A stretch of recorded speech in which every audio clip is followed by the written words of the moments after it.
you can play outside. It's too hot out. It is not too hot out. It may not be too hot for you, but it's too hot for me. You're 8 years old. You should want to play outside no matter what the weather. I am playing. Not outside playing. Look at the sun. It's a beautiful day. Too much sun could make me sick like you. So play at Marcy's house. I don't like Marcy anymore. Since when? Since the school. What happened? She and Jennifer Burrows came up to me and said, "You can't sit next to us on a field trip anymore." So sit next to Amy. I don't want to sit next to anybody. I don't want to go. But you love the aquarium. A field trip isn't school, so why do I have to go if it's not school? You got something better to do tomorrow? Yeah. I figured. What is it? Stay here with you. I'm Sophie. Fear. Pride. Never wanting to say your last goodbye. Wanting to be that strong person they can always look up to. In this piece, an 8-year-old daughter tries to cope with her father's illness. He wants her to go outside so that she doesn't seem sick and weak. While he tries to recover, she tells an amazing story involving a giant squid, a sea anemone, a swordfish, and a great sea god Atlantis. The Unknown Part of the Ocean by Sherry Wilner. I won't bother you. When you need to go to sleep, I'll be really, really quiet. You're going to school. Told you, it's not really school. It's close enough. I've been to the aquarium a trillion times. It's not good for you to be here on my sick days. I don't mind. I mind. You shouldn't see me like this. See me be sick. Look, after today, I'm going to call you his mother and see if you can go over there and... He's alright. He'll be back in a minute, you'll see. He's okay. It's alright. It's okay. He's fine. Sophie, please go play outside. I poured you some more water. Did you hear me? What if you need something? I don't have the energy to need something so late. Look, wouldn't you rather be outside with your friends than here with your sick father? No. I'll be here when you get back. Is that what this is about? You're worried I'm No! Then go play outside, Sophie. It's too hot out. I don't have the energy to argue. Do you want something else? Juice? No. An ice chip? No, and don't say food, please. I won't. Thank you. I could tell you a story. Sophie. It can be any kind of story you want. Scary, romantic, magical. That sounds nice. Tell me a magical story. Excellent. That's my favorite. I need a minute to prepare. Once upon a time, there was a man who laid on his bed that sailed on the sea. And the man loved his bed and he loved the sea. But after 407 years, he got very, very lonely. And so he called out these words. "O magicians of the sea, everything to water sprites, O great Atlantis, bring someone here to me and end my lonely days." And just then, a glittering dolphin leapt out of the water, jumped across the bed, and dropped the little girl next to the man.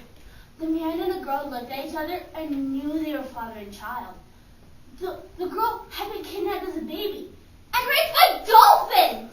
But when the great sea god Atlantis heard the father's cry, he made the dolphins give her back. That was a beautiful story. And so they sailed upon the sea, and the sea creatures are their friends, especially the dolphins that missed the little girl. Sorry. Everything was wonderful. Until one day, a giant squid came from a dark, unknown part of the ocean. But before the little girl could call to her friends for help, the giant squid wrapped all its shiny testicles around... Tentacles! Tentacles around her father. Oh crap, so close the door this time.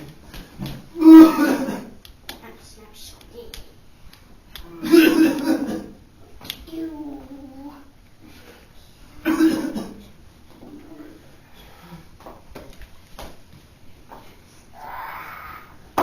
Sophie! I told you to close the door.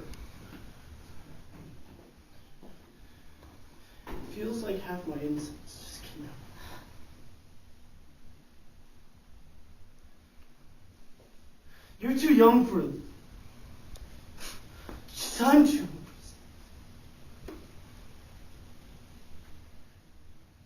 Go ahead. Finish your story. And so the little girl saw her father all wrapped up in the squid's testicles. Tentacles! Tentacles! And the squid's arm. Thank you. And although she didn't want to touch the slimy squid, she pulled and she pulled and she pulled on all 8 of the squid arms, hoping one of them would budge. But they were like a steel cage around her father.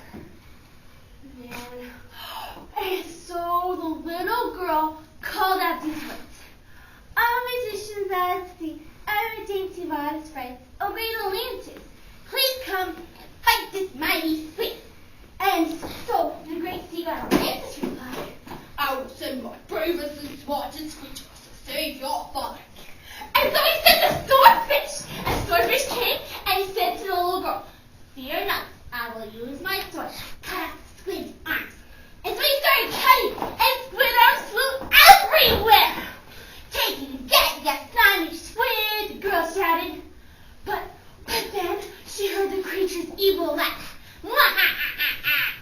Every time the swordfish cut off one of the squid's arms, another grew right back in its place. Then the girl knew that the squid had an infinite supply of arms, and the swordfish would never get to the last one. The exhausted swordfish came back to the little girl and said, my sword is no longer sharp, and can cut no more, and it disappeared into the sea. Then a beautiful sea anemone came, and she said, although I'm very beautiful, I am very poisonous, and I will squirt poison into the squid's mouth. And so she started squirting her poison, and the little girl heard the squid scream out in pain, so she yelled again.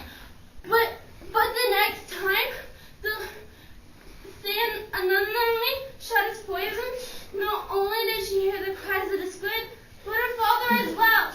And she didn't know what to do, because although she wanted the squid to go away, she didn't want her father to hurt anymore. Stop, anemone, stop! But the anemone had orders from the great seagull Lances, and she couldn't stop. Stop, anemone, stop! The poison's killing my father! It's okay. It's not poison. It's not poison. It's medicine. But you said your eyesight is coming out, and how does it not be the best of families to put stuff in? Okay, so What if you keep throwing up until there's none of you left? I wouldn't let that happen. I stopped long before then. Make it stop now! I want it to stop now! I can't, Sophie. They're not giving you medicine! Yes, they are. That's what this is. What kind of medicine makes you sick?